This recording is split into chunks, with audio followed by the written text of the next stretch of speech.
DIY. Okay, DIY, so I debated whether or not to do yet another story of Kendrick Lamar. Man, stop all the glazing, bro. Go find your father and hug him. It's okay to show encouragement to other people. It's okay to celebrate people's accomplishments outside your own. It doesn't make you any less weaker. Anyways, I was 2 videos down and I was like, one more. And then I started to think to myself, you know what? Don't forget, Curtis, you are documenting for people in the future who one day will be called rappers like someone said in here, YN.exe is going to be the rapper that's going to be, he's going to be crazy, killing it, rapping in binary code. And then one day he gonna be like, man, he had a better run than Kendrick Lamar. And it's gonna be like, nah. If you didn't hear, Kendrick Lamar officially becomes the first rapper in history. You hear that? YN.exe? He is the first rapper in history to surpass 100 million monthly listeners on Spotify. Good gosh. Somebody gonna have to tell the truth, and I'm gonna tell it. Is there anything else to win? Look at the homie. Look at this. Look at Kendrick Lamar. A day or 2 after Sexy Songs for Some of You. Weird flex, bro. Kendrick Lamar becomes the first rapper in history to surpass 100 million monthly listeners. Do you know that's also the 5th most monthly listeners in the world? Somebody gonna have to tell the truth, and I'm gonna tell it. Pulitzer, Emmy, 2 Super Bowls. He goes double diamond on what was that? Was that Humble? It just keeps happening. It just keeps happening. Oh my gosh. Yeah, if you didn't know, he won an Emmy for that first Super Bowl performance. Didn't know if you knew that, but yeah, he already got that one. So if you want to know what that list looks like before or after, I guess I should say after this, look at who the list is. Ironically, rappers with the most monthly listeners on Spotify currently. 100 million is Kendrick Lamar, Sitting by Is Lonely. The next up, 77.9 Drake, 74 Travis Scott, 74.3 Eminem. He's officially 4th on the list. That's kind of surprising. And then some guy that be saying crazy shit. And then 59.8 Future, 55 Doja Cat. That's crazy. Doja Cat's up there. And then 54 Playboy Cardi, Lil Wayne 52.4. Maybe that's why he's glitching and whatnot. 21 Savage, Tyler the Creator. Shout out to him. Nicki Minaj, 50 Cent. Oh, how many names do you see of people who had some weird shit to say over this last year? Huh? Somebody gonna Interesting. Isn't that interesting? Okay. I like what this account had to say. He said, Dissect Podcast says, an artist who creates uncompromising, high-concept art while preserving the tradition of a subversive genre simply does not reach this level of popularity often. This is a huge win for hip-hop and for art. I agree. Somebody gonna have to tell the truth, and I'm gonna tell it. Yeah, a Big Elaine, I agree. I just saw your message. Triple X Tentacion also being up there is special. That is not, it was something we don't want to ignore because I feel like he's getting ready to get celebrated in a way that we haven't even expected, right? But look at this. As I said earlier, this is the 5th in the world of any artist in the world. It makes those criticisms you heard in the last video where they said, who's listening to this? Well, it's a good chunk of the population of the world. This was good to see in the process. It seems like there's a lot of OGs that have, kind of done the backhanded compliment. They can't give a compliment without saying, but. Yeah, he did a Super Bowl, but. KRS One, who, he himself is very competitive. If you watch any DVDs coming up, hip-hop DVDs, you've heard him say, every year I make a list of rappers that I'm going to battle and I would just murk off. They're nothing to me. You've seen that before. So to hear somebody like him who is obviously attached to hip hop at the hip, I just wasn't expecting this. I wasn't expecting this. Not that he's above giving praise, but this was interesting to hear. Let's play a little snippet of his interview that he had on Be Real TV and see if you see what I'm saying. And that's the future. That's a good way to end right there. I echo all of your views and sentiments. That is the future. Edutainment, the blueprint. Be yourself. Come on, all the way around. And big shout out to Kendrick Lamar. Yeah, on congratulations. As well. Congratulations, big. You're right about that in terms of the layers and all of that and what was actually being said. In a lot of ways, I thought he sacrificed himself at the in a way, because he now. Yeah, no, I mean it didn't matter really, Yeah, but he the message sometimes get in the way of just rocking the party, and I suffer from that sometimes. But it was what you had said about the innovation, and I just want to direct artists to that kind of thought. Be yourself. Be original. You may be influenced by a certain blueprint or so on, what you was just saying. Create, but you have to find you in that. You can't just copy the blueprint or attempt to, or copy somebody else. I hear across the table here, originality and authenticity is the future of hip hop. Somebody gonna have to tell the truth, and I'm gonna tell it. Imagine that. Imagine that. Imagine that. Imagine that. Imagine that. Originality and authenticity is what's running this right now. Originality and authenticity. This channel is supremely critical of individuals like a Drake, not because they didn't deserve the success because of the system that they created or the people that they align with. It's not because they don't deserve what they have, right? There's enough room for everybody to have their own success. But there is a problem when there's a domino effect, when you have somebody in leadership that exhibits habits that create lazy habits. I think the idea of a rapper, especially one that is supposed to be from the ilk of traditional hip hop, who says, I don't think I need to write my rhymes. I think I'm just going to have somebody else do it for me. You begin to detach yourself from the actual art form that I gave you an opportunity to have the stage that you have today. To me, it's almost like spitting or slapping in the face the people who, whether you know them or not, created avenues, open doors so that you could rap.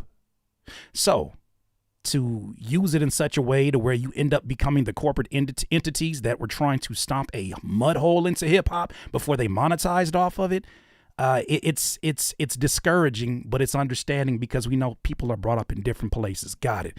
But still, those of us that are champions of hip hop culture, those of us that love this culture, we stood for that no matter what period of time it was. Me as an artist, me as a producer, I never wanted to let that go. Now, there were times that I was obviously influenced by other sounds and I wanted to, figure out how to make a living at this, but there was a part of me that just could never detach from the thing I fell in love with. And whether that makes me a dinosaur, whether that makes me whatever, look at how the tide has changed again. And look at how the people have changed again and how they're asking for originality and authenticity. Speaking of the old drizzler, I saw this interview here.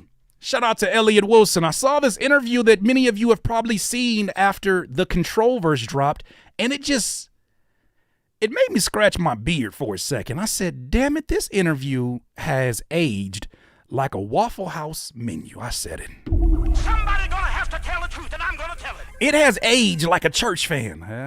Hallelujah, hallelujah. It has aged, this is a terrible one to transition to, like a stripper's heel. Been working, girl, huh?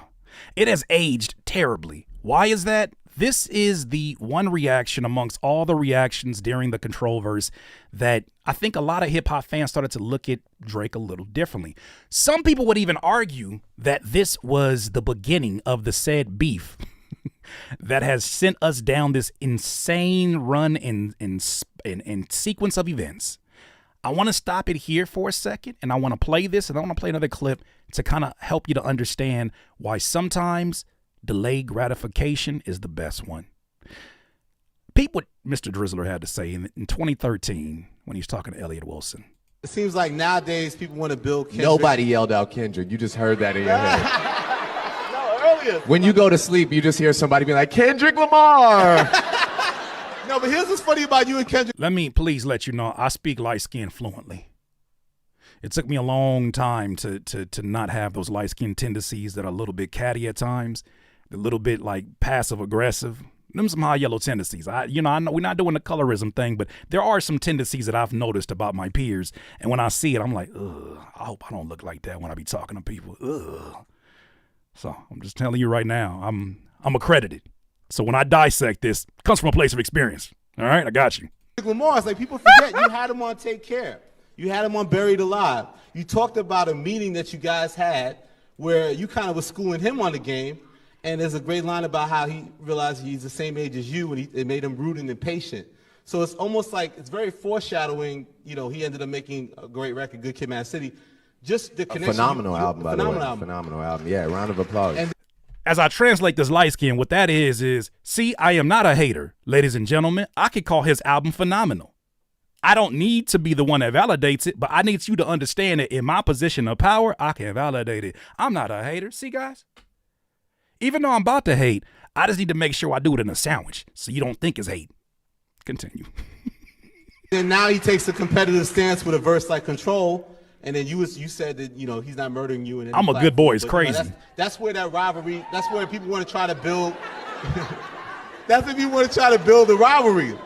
Like, what's your take on that? Do you feel like that they're trying to create a competition that he's not on your level because of your accomplishments? Like, do you feel like they're trying to hype this up and elevate it too much? Nah, I feel like that's it. It's like, he's the new guy to love, and of course, I mean, rightfully so. He's super talented, But don't you super talented me? Don't you super talented me? That's something you say about you at a young basketball game and you're like a professional athlete. No, he's talented. He's super talented. Now, for context, Drake had already become the version of Drake that people were like, he's the top of the game, right? Or he's emerging there.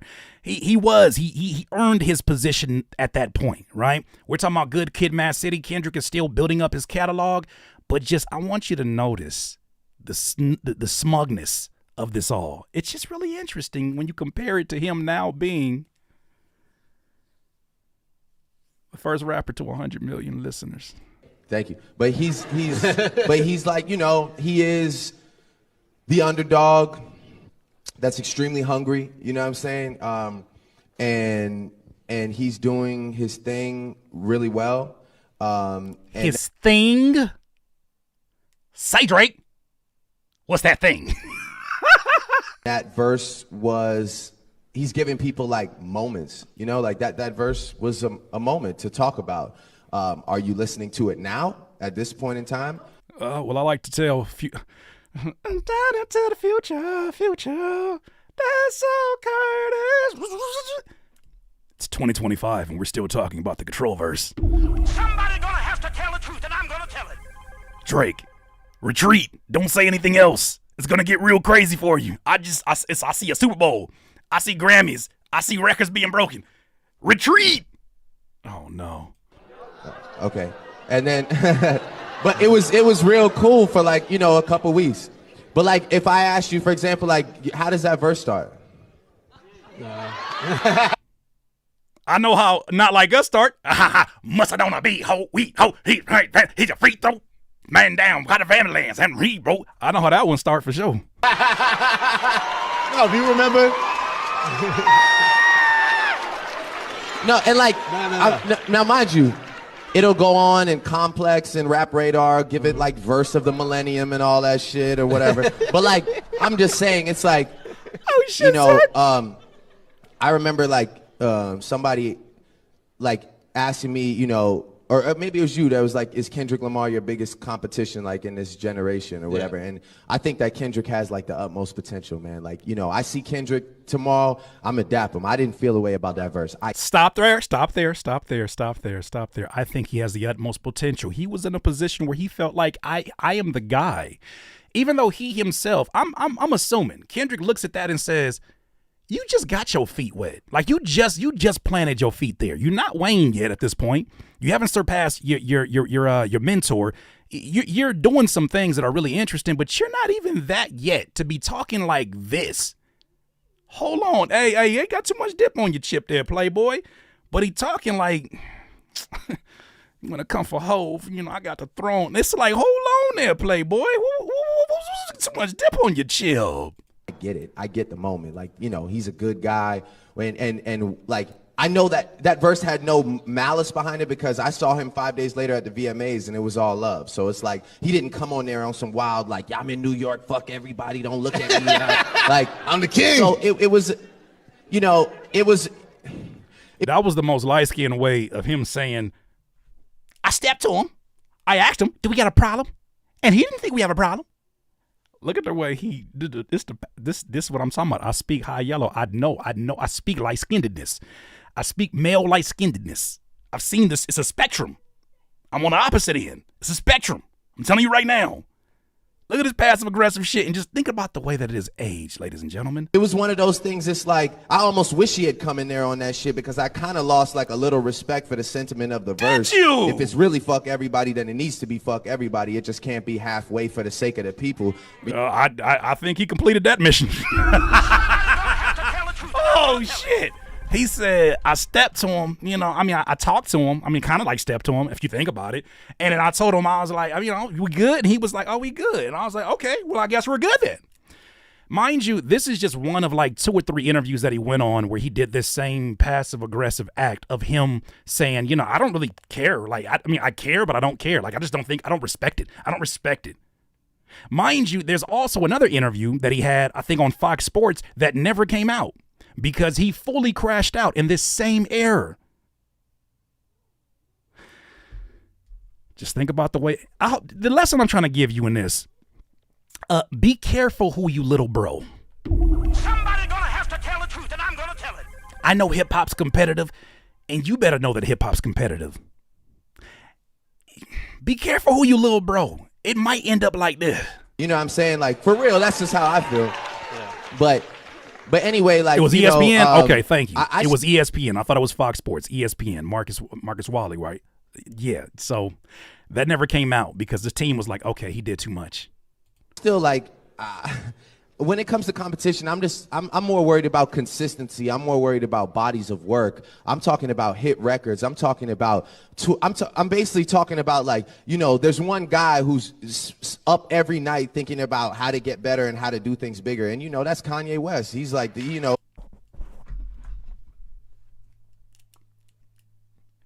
he just say who I think he did? Nah, he didn't say that. Nah, hey, your high yellow ass didn't just say that. Hold on, since we talking about bodies of work, I almost forgot about this real quick. Hold on, let's pull this up real quick. I almost forgot about this. Hold on, let's pull this up real quick. So let me go ahead and hit the Explore button. Hit the Explore button. 3 albums, and let's just put Kendrick Lamar. Let's see what pops up real quick. I'm very curious. Oh. Yeah, also, I forgot to mention this. Kendrick Lamar is the first rapper to simultaneously chart 3 albums in the top 10. G&X, Damn Good Kid, Mad City. So much for that catalog, huh?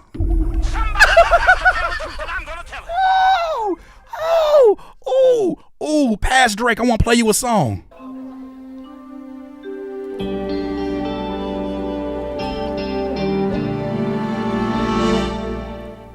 Leave them quiet folks alone, bro. Hey, leave them quiet, talented, dedicated people alone, bro. Leave them alone, bro. Leave them alone. I'm sorry, what was you saying again about Kanye West and how much of an example he is to you?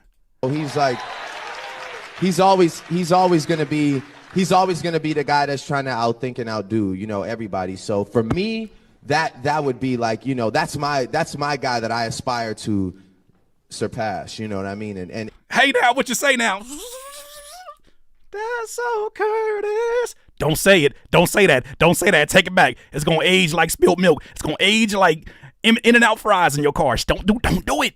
And as far as Kendrick goes, like, I can't wait to see what he does because now it's time to show and prove. And consistency it's been one album. Consistency is like you need more than one album. You know what I'm saying? So it's like it's time to show and prove. And I look forward to seeing what he does, man. He's fucking super talented. So yeah. Cheers. Saying too much. All right.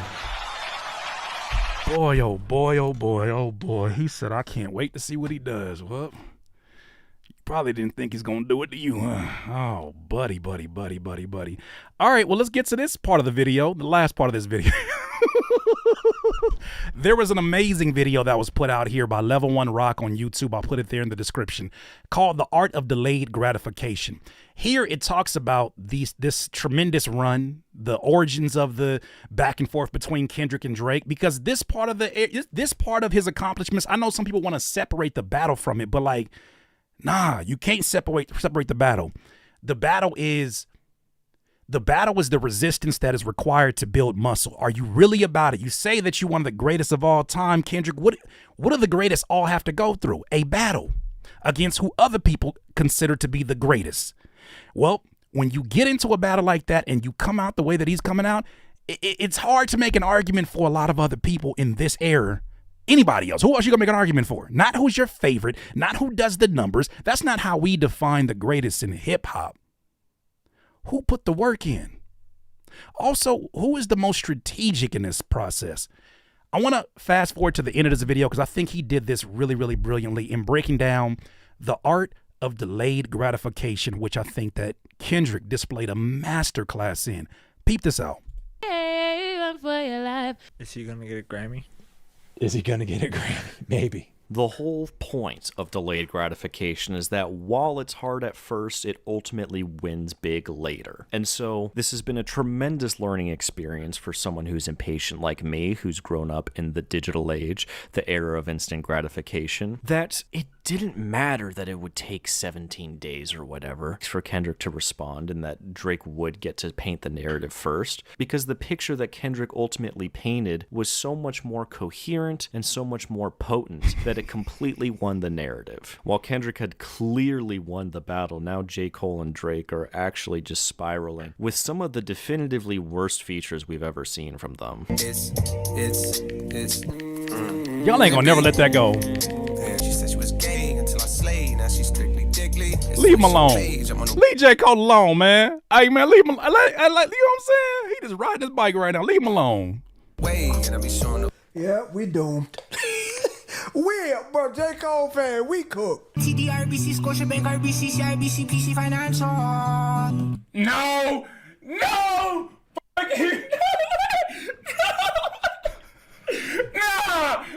Hell no, no, this is a joke. This cannot be real. No, hell no, this is not real.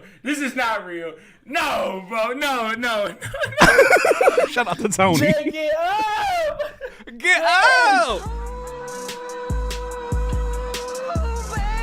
One day, y'all gonna sit back and think about this time period that you gonna justify in your head why it worked. I know in the moment we was having fun and shit was going viral, and I'm not trying to use this as an opportunity to get on Sexy Red. Sexy Red did what most folks would do in that position. If they got an opportunity to get out their circumstances and say some crazy shit, and they got some crazy shit to say, they gonna say it. She was just an avatar that could have been anybody, right? I've met a few Sexy Reds in my life. All right, we got a swap meet out in the IE called the Waterman Swap Meet. I've met Sexy Red a million times before, so I'm not mad at Sexy Red. But there's going to come a time we got to really, really talk about where were we at in society when it went viral and kids were all joining in when she said, "My booty hole brown, my vajayjay pink," and she started singing this. Oh, she only doing what somebody putting money behind. Where was we at as a society? Where was we at in music? Where we was like, it's cool, like, let her get her shit off. And I'm not trying to come down on Sexy Red. I'm just really asking a question. Have you ever sat there and said, I know what this is for. I know it's for I get it. But how did we get here? What's the end goal? Continue, though. There's no fucking way, bro. So, what have we learned? Kendrick won because he takes art seriously. And serious artists respect the fact that once published, art is forever. They recognize that art is a long game, and therefore artists should play the long game, because what we're making will outlive us all. Drake played for the instant gratification, which lasted all of 17 days. Kendrick played for the delayed gratification, or all the days after those 17. And it has now been 306 days since Push-Ups dropped, the same day I posted my last last Kendrick video, and just look at what has happened since. Winning the battle in May would result in a victory concert in June, a victory lap album in November, 5 Grammy wins, and a historic, record-breaking Super Bowl performance in February. But while Kendrick takes... Just think about that for a second. If that was on a movie, you'd be like, oh my God, these writers are dragging it. There's no way in hell nobody would ever have a run like this. Only in the movies does that happen. No, we just lived through that. Somebody gonna have to tell it. You and I don't care what side you on. You saw it too with your hating ass. You saw it too. You seen it. I seen it. I seen it. Let me play this one more time. I need for context. One more time. He did what? What has happened since. Winning the battle in May would result in a victory concert in June, a victory lap album in November, 5 Grammy wins, and a historic, record-breaking Super Bowl performance in February. But while Kendrick takes his art seriously, some of you don't. And that's a problem. Say that! You see, I get a lot of comments much worse than the one I showed at the beginning of this video. Some of you probably saw the one on my community post just before posting this. You don't have to like everything that I like. You might not be into hip-hop as a genre, but to say that it's not music, to belittle the art form that I love, is ignorant at best and straight up racist at worst. Wow. When people talk about rap, man, the conversations I hear, they think it's just rap and it's not an actual art form. And like, kind of like belittle it. So I love to see that it gets that type of recognition for just straight raps. Yeah. From awards to the billboards, all that, because this is truly just as big as an art form and a genre as any other genre. And you know what? Maybe you won't get it right now. And that's fine, because real artists play the long game, and I see new people discovering the art of rappers like Kendrick Lamar every year. It's so good! It's so fucking good! People are still discovering his work that came out over a decade ago. Wow. New people are diving into the stories. New people are digging into the goldmine of lyricism, wordplay, and poetry. New people are finding songs they can't help but dance to. New people are finding songs that make them cry. That was a powerful song. I'm crying, man. And that's why I love rap, Sam. That's the power of art. And that's the art of delayed gratification. Because art has the power to touch the hearts and minds of not just everyone alive the moment it's released, but anyone and everyone who comes after us forever. Come on. Hey, you got to watch that full video. Amazing, amazing video about level 1 rock. I want to pull up this before I get to my final thoughts on this. Ladies and gentlemen, what we are seeing is something that we have never seen before. But without a doubt, it cannot be denied what is happening. You know, there are people who at some point in time wanted us to believe that, the thing that we once loved is no longer, right? This culture of hip hop that we once loved is no longer. They wanted us to believe that this era of not caring is the new idea of caring. But yet and still, here we are seeing so many folks now that are starting to wake up from a hypnosis. And I do not use that word very loosely, a hypnosis. It's not all the way their fault, right? It's kind of like the ingredients to your favorite food. You can't help that you're addicted to sweets at times. It's part of the addiction process. You can't help that you're like, damn, I just want something sweet. Your brain is already programmed by that with the sugar that they put in the food, with the way that they make the sodas, and it's already in the ingredients. In the same way, there are engineers right now that will tell you, based upon these certain delays in a song, it can make a song more memorable. It can make a song almost hypnotize you, right? We've already heard about the conspiracy theories of people reversing, messages in a song. Not to say that's not real. I don't think it takes that, especially in an era where you have the majority of people with a third grade reading level. You don't need it. You could put it right there in front of them and they'll still take and accept whatever the hypnosis is. With that said, though, I do think that as people are beginning to wake up, and it's going to take them some time because it's 15 years is a long time. And it's not to say that artists weren't creating. It's just that they weren't being prioritized by media. They weren't being prioritized by labels. I said this, make effort cool again. Make trying cool again.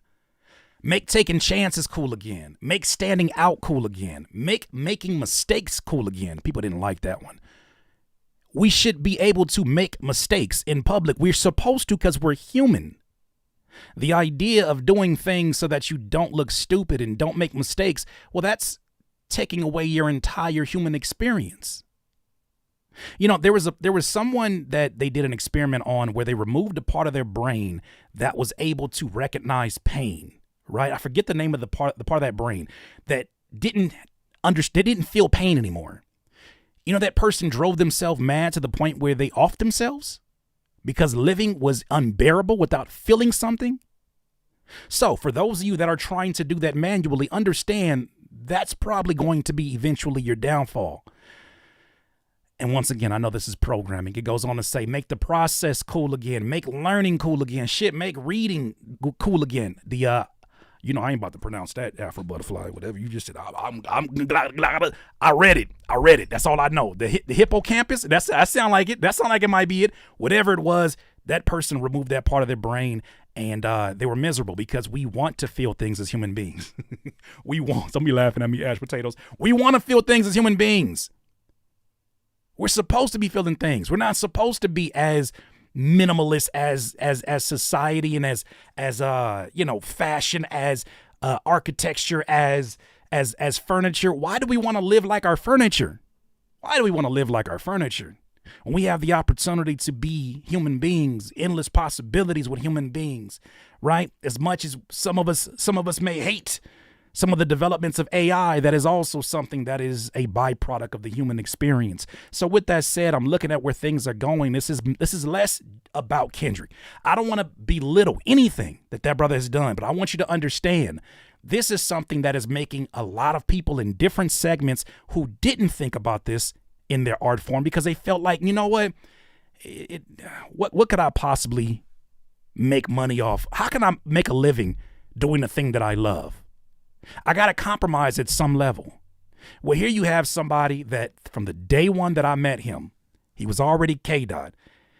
He was already somebody who had hundreds and hundreds and hundreds of songs in 2006, 2007, hundreds of songs Kendrick already had. How do I know that? Because Ali showed me the folders that he had. Hundreds of songs in 2006.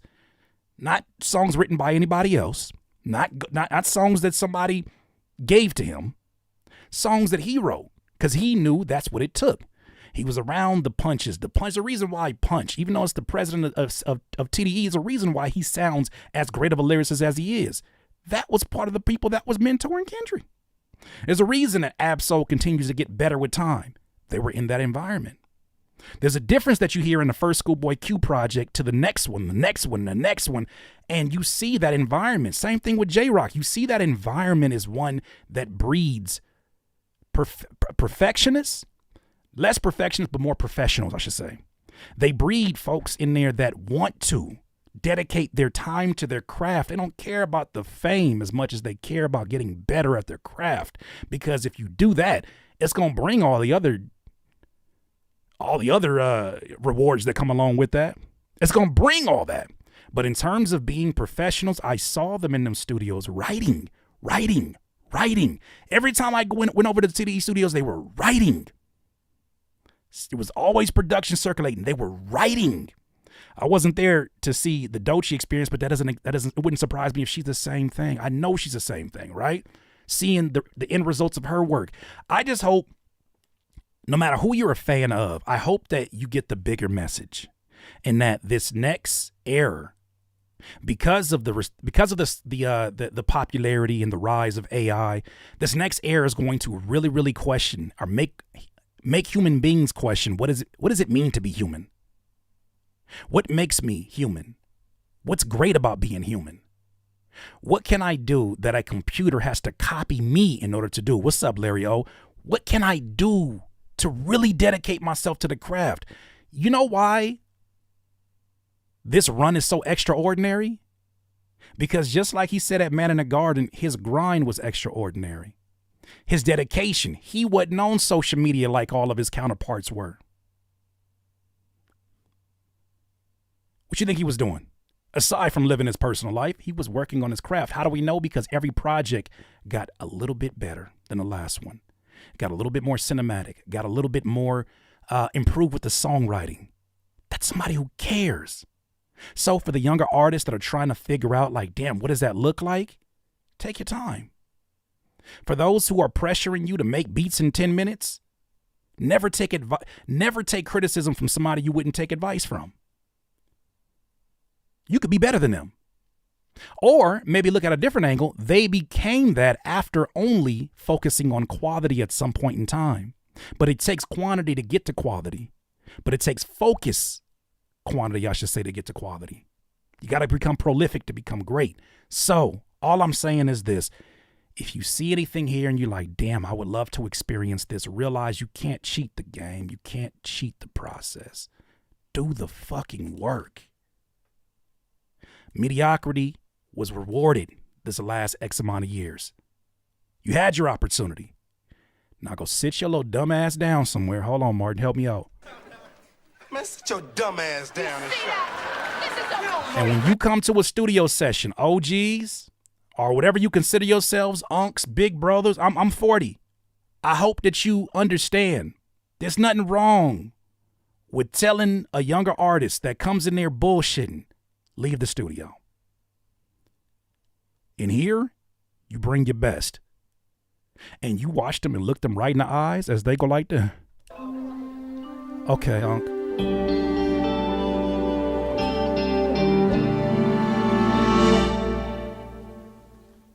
DIYers, that's my thoughts. You let me know what you think.